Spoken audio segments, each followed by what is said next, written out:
ये ब्रह्मास्त्र वीडियो का छठा वीडियो है। चलिए शुरू करते हैं। हड़प्पा हड़प्पा 3 कक्षों वाला एक विस्तृत कब्रिस्तान R37 मिला है हड़प्पा में। इससे स्पष्ट चीज हो जाता है मृतकों को दफनाने की प्रथा सर्व प्रचलित थी, यानी मृतकों को दफनाया जाता था। लोथल में ईंटों का बना हुआ विशाल आकार का एक घेरा है जिसे रवि महोदय ने जहाजों की गोदी कहा है। कालीबंगा में सैंधव संस्कृति के पूर्व के स्तरों से नगर की सुरक्षा प्राचीर के बाहर जुते हुए खेत के साक्ष्य मिलते हैं। मोहनजोदड़ो से एक स्त्री की मूर्ति मिली है जिसे देवी कहा गया है। नेक्स्ट प्रश्न है, कौन सा एक हड़प्पाई नगरों का सर्वाधिक महत्वपूर्ण लक्षण है? तो कौन है? योजनाबद्ध विन्यास।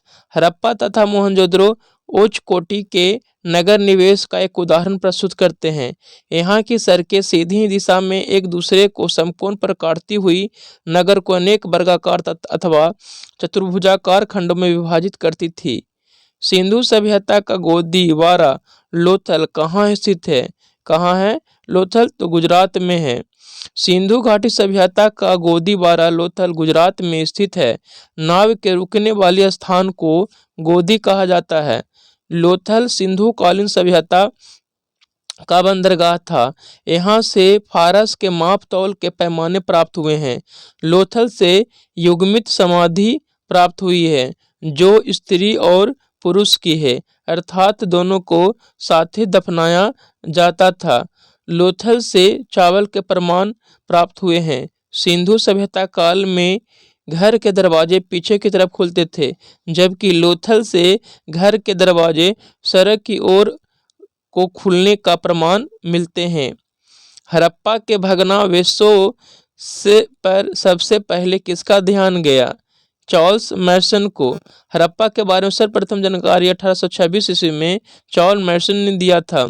हड़प्पा वर्तमान समय में पाकिस्तान के पंजाब के मोंटोमरी जिले में रावी नदी के तट पर स्थित है। हड़प्पा का उत्खनन कार्य 1921 में दयाराम साहनी ने जॉन मार्शल के निर्देशन में प्रारंभ किया था। सिंधु सभ्यता का सबसे महत्वपूर्ण विशेषता क्या थी? ईंट के बने भवन। सिंधु घाटी सभ्यता की सबसे महत्वपूर्ण विशेषता ईंट के बने भवन थे। इस प्रकार सिंधु सभ्यता की प्रमुख विशेषता वहां की नगर निर्माण योजना थी। हड़प्पा के लोग निम्नलिखित भगवान में से किसकी पूजा नहीं करते थे? विष्णु की पूजा नहीं करते थे। हड़प्पा के लोग शिव स्वस्तिक की पूजा करते थे लेकिन विष्णु की पूजा नहीं करते थे। धौलावीरा एक पुरातात्विक स्थान किस समय अवधि से जुड़ा हुआ है? तो किस समय अवधि से जुड़ा हुआ है? तो सिंधु घाटी सभ्यता से। किससे जुड़ा हुआ है? सिंधु घाटी सभ्यता से जुड़ा हुआ है। धौलावीरा एक पुरातात्विक स्थल है जो सिंधु घाटी सभ्यता से संबंधित है। किससे संबंधित? धौलावीरा सिंधु घाटी सभ्यता संबंधित है। धौलावीरा वर्तमान समय में गुजरात के कच्छ जिले में स्थित है। धौलावीरा का उत्खनन कार्य 1990-91 के बीच में रविंद्र सिंह वशिष्ठ के निर्देशन में प्रारंभ हुआ। धौलावीरा सिंधु सभ्यता का सबसे नवीनतम एवं बड़ा स्थल है। धौलावीरा से सबसे बड़े लिपि के वर्ण प्राप्त हुए हैं। धौलावीरा से जल निकासी के सुंदर प्रमाण प्राप्त हुए हैं। वही धौलावीरा से सुरक्षा गृह जैसी संरचना प्राप्त हुई है।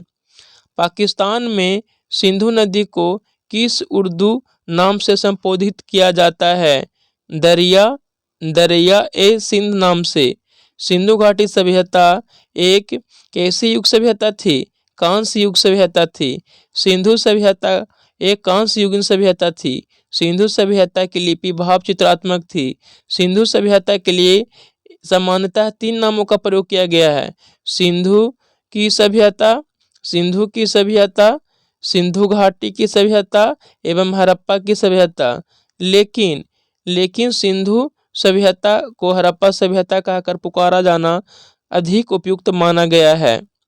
सिंधु घाटी की सभ्यता के लोग किसकी पूजा करते थे?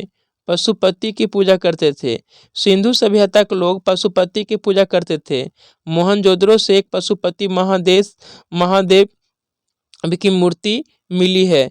इस पशुपति महादेव की मूर्ति के चारों ओर एक बाघ, एक हाथी, एक गैंडा, एक भैंसा का चित्र बना हुआ है। तो वहीं आसन के नीचे 2 हिरण का चित्र बना हुआ है।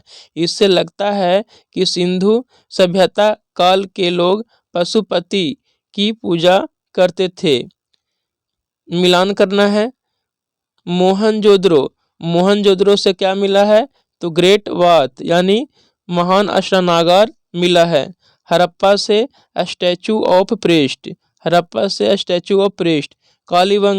कालीबंगा से हल के चिन्ह मिले हैं। लोथल क्या था? तो डॉकयार्ड था। मोहनजोदड़ो की सबसे बड़ी इमारत कौन सी है? तो मोहनजोदड़ो की सबसे बड़ी इमारत ग्रेट गैलरी थी। मोहनजोदड़ो में सबसे बड़ी इमारत ग्रेट गैलरी थी। इसे हम अननागार के नाम से भी जानते हैं। अननागार के बाद अष्टानागार ग्रेट बाथ का स्थान आता है। नेक्स्ट प्रश्न है, पृथ्वी का जुड़वा ग्रह कौन है? पृथ्वी का जुड़वा ग्रह शुक्र है। पृथ्वी के बराबर आकार एवं भार होने के कारण शुक्र को पृथ्वी का जुड़वा ग्रह कहा जाता है। एक उपग्रह में बैठे हुए अंतरिक्ष यात्री को आकाश का रंग कैसा प्रतीत होगा? तो काला प्रतीत होगा। उपग्रह में बैठे हुए अंतरिक्ष यात्री को आकाश का रंग कैसा प्रतीत होता है? तो काला प्रतीत होता है। प्रकाश के प्रकीर्णन के कारण आकाश का रंग काला या नीला दिखाई देता है। भारत का प्रथम अंतरिक्ष यात्री राकेश शर्मा थे। कौन थे? राकेश शर्मा। संध्या तारे का उदय क्या निरूपित करता है? पश्चिम दिशा को। संध्या तारे का उदय पश्चिम दिशा को निरूपित करता है। शुक्र ग्रह को सांझ का तारा या भोर का तारा भी कहा जाता है। यह ग्रह शाम संध्या में पश्चिम दिशा में तथा सुबह में पूरब की दिशा में आकाश में दिखाई पड़ता है। सबसे अधिक चमकीला तारा कौन है? तो साइरिस तारा सबसे चमकीला तारा है, जबकि अल्फा सेंचुरी सूर्य के बाद सबसे निकट स्थित तारे का नाम है। ध्रुव तारा हमेशा उत्तर की दिशा में स्थिर दिखाई देता है। हमारे पूर्वज यात्रा करते समय दिशा ज्ञात करने के लिए ध्रुव तारे का उपयोग करते थे। किस ग्रह के चारों ओर स्पष्ट वलय होते हैं? किसके? तो शनि के। शनि के चारों ओर 3 वलय हैं जो स्पष्ट एवं मनोहारी दिखता है। इन वलयों को नंगी आंखों से नहीं देखा जा सकता है। चंद्र ग्रहण तब होता है जब पृथ्वी सूर्य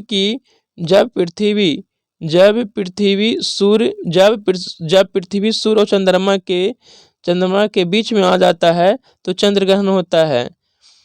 पृथ्वी सूर्य की परिक्रमा करती है और चंद्रमा पृथ्वी की परिक्रमा करती है। परिक्रमा करते करते जब पृथ्वी सूर्य और चंद्रमा के बीच में आ जाती है तो इसकी छाया चंद्रमा पर पड़ता है। चंद्रमा धूमिल हो जाता है। इसी को ही चंद्र ग्रहण कहा जाता है। चंद्र ग्रहण पूर्णिमा के दिन होता है। हम हमेशा चंद्रमा की एक सतह को ही देखते हैं क्योंकि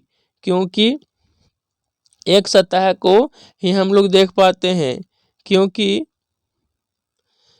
यह पृथ्वी को अपने अक्ष पर घूमने की दिशा के विपरीत दिशा के अक्ष में घूमते हैं। इसीलिए इसको हम लोग क्या देख सकते हैं?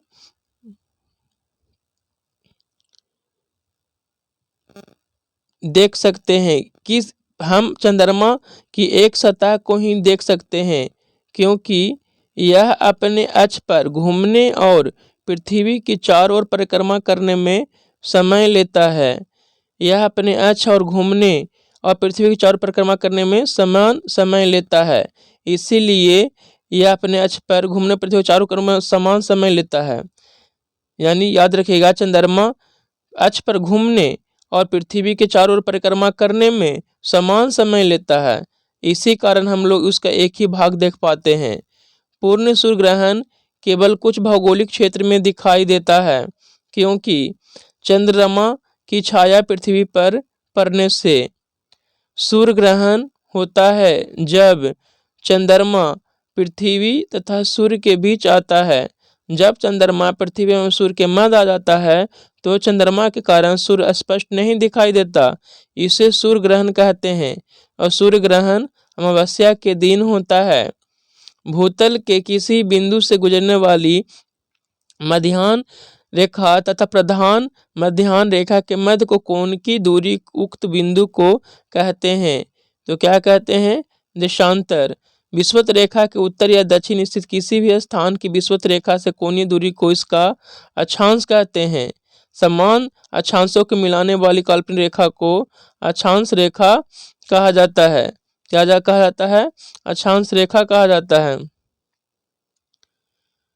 ग्रीनविच पर समय मध्याह्न 12 बजे है तो पर 50 डिग्री पूर्वी देशांतर में स्थित एक जगह का समय क्या होगा? तो क्या हो जाएगा? 8:40।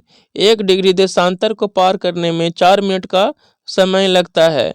तो 1 डिग्री के देशांतर से करने में 4 मिनट का समय लगता है, तो 50 डिग्री के देशांतर को पार करने में 50 गुने 4 यानी 200 मिनट, यानी 2 घंटा 20 मिनट। तो ग्रीनविच 12 बजे, तो 12 बजे में क्या जोड़ देना पड़ेगा? 3 घंटा 20 मिनट जोड़ देना पड़ेगा, जिससे शाम के 3:20 हो जाएगा। ग्रीनविच किस देश में स्थित है? ग्रीनविच यूनाइटेड किंगडम में स्थित है, यूके में। ग्रीनविच यूनाइटेड किंगडम में है। 1884 में हुई गोष्ठी के अनुसार संसार के सभी देशों के लंदन के समीप स्थित से होकर जाने वाले देशांतर के प्रधान यमोत्तर मान लिया गया। प्रधान यमोत्तर 0 डिग्री देशांतर होता है। नेक्स्ट प्रश्न है, अध्यादेशात्मक शासन व्यवस्था में राष्ट्रपति क्या होते हैं? तो राष्ट्रपति व्यवस्थापिका से स्वतंत्र होते हैं। अध्यादेशात्मक व्यवस्था की मुख्य विशेषता में कार्यपालिका एवं व्यवस्थापिका के बीच शक्ति का पृथक्करण का सिद्धांत है। राष्ट्रपति संवैधानिक एवं वास्तविक दोनों प्रधान होते हैं, जो व्यवस्थापिका से स्वतंत्र होते हैं। अध्यादेशात्मक शासन व्यवस्था के अंतर्गत कार्यपालिका के सदस्य किसी भी सदन के सदस्य नहीं होते हैं। अध्यादेशात्मक व्यवस्था शक्ति के पृथक्करण सिद्धांत पर आधारित होता है। अतएव कार्यपालिका अर्थात मंत्रिपरिषद के सदस्य को व्यवस्थापिका का सदस्य होना आवश्यक नहीं होता है। भारत और अमेरिकी संघवाद में जिस एक बिंदु पर समानता पाई जाती है वह है केंद्र और राज्यों के बीच विवाद में सर्वोच्च न्यायालय निर्णायक है। सर्वोच्च न्यायालय का अधिकार एवं कार्य अमेरिका के संविधान से लिया गया है, जहां केंद्र एवं राज्य के बीच विवाद सर्वोच्च न्यायालय द्वारा निपटारा किया जाता है। न्यायिक पुनर्वलोकन की व्यवस्था पाई जाती है। भारत और संयुक्त राज्य अमेरिका दोनों में न्यायिक पुनर्वलोकन की व्यवस्था संयुक्त राज्य अमेरिका से ही लिया गया है। कौन सी भारतीय संविधान की विशेषता नहीं है? यह अलिखित संविधान है। विश्व का एकमात्र अलिखित संविधान ग्रेट ब्रिटेन का है। भारत का संविधान लिखित संविधान है, न कि अलिखित। संप्रभुता का लक्षण निम्नलिखित में कौन नहीं है? विभाज्यता नहीं है। संप्रभुता से तात्पर्य सर्वोच्च शक्ति से है, जिसके निर्णय को कोई भी बाह्य या आंतरिक शक्ति प्रभावित न कर सके। चलिए नेक्स्ट प्रश्न है, विकिरण क्या होता है? इस विधि में ऊष्मा का संचरण गर्म वस्तु से ठंडी वस्तु की ओर बिना किसी माध्यम की सहायता एवं बिना माध्यम को गर्म किए प्रकाश की चाल से सीधी रेखा में होता है। पृथ्वी पर सूर्य से ऊष्मा आना विकिरण का उदाहरण है। रेगिस्तान दिनों में बहुत गर्म तथा रात में ठंडे होते हैं, विकिरण कारण। बादलों वाली रात स्वच्छ आकाश वाली रात की अपेक्षा गर्म होती है। धातु से बने 4 गिलासों में गर्म कॉफी एक साथ डाली जाती है। चारों गिलासों पर बाहर की ओर भिन्न भिन्न पेंट किया होता है। कुछ समय बाद कॉफी उस गिलास में सबसे ठंडी होगी जिसका पेंट अपरिष्कृत काला हो। धातु से बने 4 गिलासों में गर्म कॉफी एक साथ डाली जाती है। चारों गिलासों पर बाहर की ओर विभिन्न पेंट ज्यादा किया होता है। कुछ समय कॉफी उस गिलास में ठंडी होगी जिसका पेंट अपरिष्कृत काला होगा। अच्छे अवशोषक अच्छे उत्सर्जक होते हैं।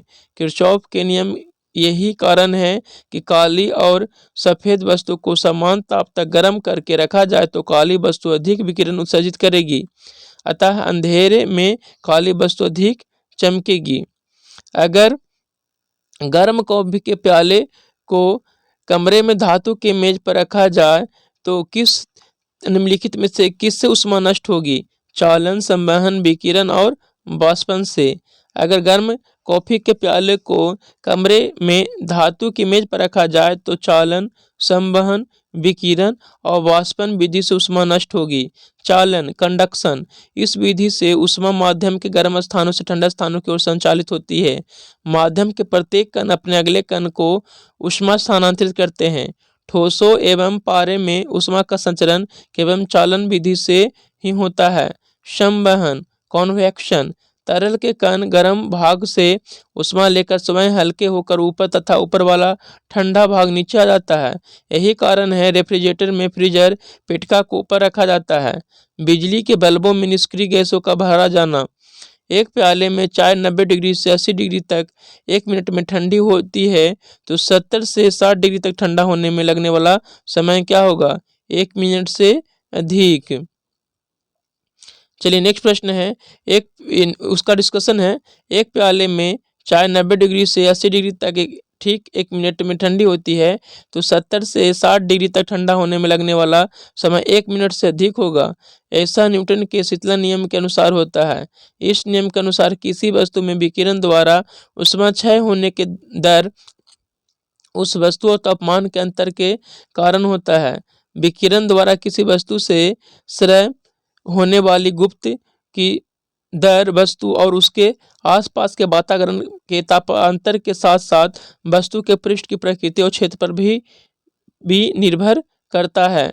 किसी द्रव का वाष्पन दर द्रव की तापमान पर निर्भर करती है, चारों ओर वायु के ताप पर निर्भर करती है, द्रव की सतह के क्षेत्र पर निर्भर करती है। यानी उपरोक्त में से सब ऑप्शन हो जाएगा। मिट्टी के बने घड़े में जल ठंडा हो जाता है क्योंकि घरों के छिद्रों से जल बाहर आकर वाष्पित होता है। ग्रीष्म ऋतु में बिजली के पंखे के नीचे बैठने में हमें सुख प्राप्त होता है क्योंकि पंखा हमारे चारों ओर की हवा में गति लाकर शरीर के पसीने को वाष्पन में वृद्धि कर देता है। ग्रीष्म ऋतु में बिजली के पंखे के नीचे बैठने में हमें सुख प्राप्त होता है क्योंकि पंखा हमारे चारों ओर की हवा में गति लाकर शरीर के पसीने के वाष्पन में वृद्धि कर देता है। हमें अधिकतम पसीना तब आता है जब वायु का तापमान अधिक हो और वह आर्द्र हो। तालाब में ऊपरी सतह पर जल गर्म दिनों में भी ठंडा रहता है क्योंकि सतह का जल वाष्पित होता है और परिणाम स्वरूप ठंडा हो जाता है। नेक्स्ट प्रश्न है, जल आपूर्ति के लिए जल का शोधन निम्नलिखित प्रक्रिया से होता है। किससे होता है? क्लोरीनीकरण के द्वारा। शर्करा के किण्वन के दौरान बनने वाले मुख्य यौगिक हैं। कौन है? Ethyl alcohol. शर्करा किण्वन के पश्चात एथिल अल्कोहल बनता है। फर्मेनेशन, किण्वन वैसी रासायनिक क्रिया जिसमें कोई कार्बनिक जटिल पदार्थ एंजाइम द्वारा सरल पदार्थ में परिवर्तित होता है, किण्वन कहलाता है। नाइट्रोजन औगिकीकरण का अर्थ है, क्या अर्थ है? वायुमंडलीय नाइट्रोजन का जरूरी यौगिकों में परिवर्तन। काष्ठ कोयला बनाने के लिए लकड़ी जलाते हैं वायु की अनुपस्थिति में। काष्ठ कोयला बनाने के लिए लकड़ी को वायु की अनुपस्थिति में जलाते हैं। जंतु चारकोल प्राप्त होता है तो वायु की अनुपस्थिति में जंतुओं की हड्डियों के जलने से। नेक्स्ट प्रश्न है,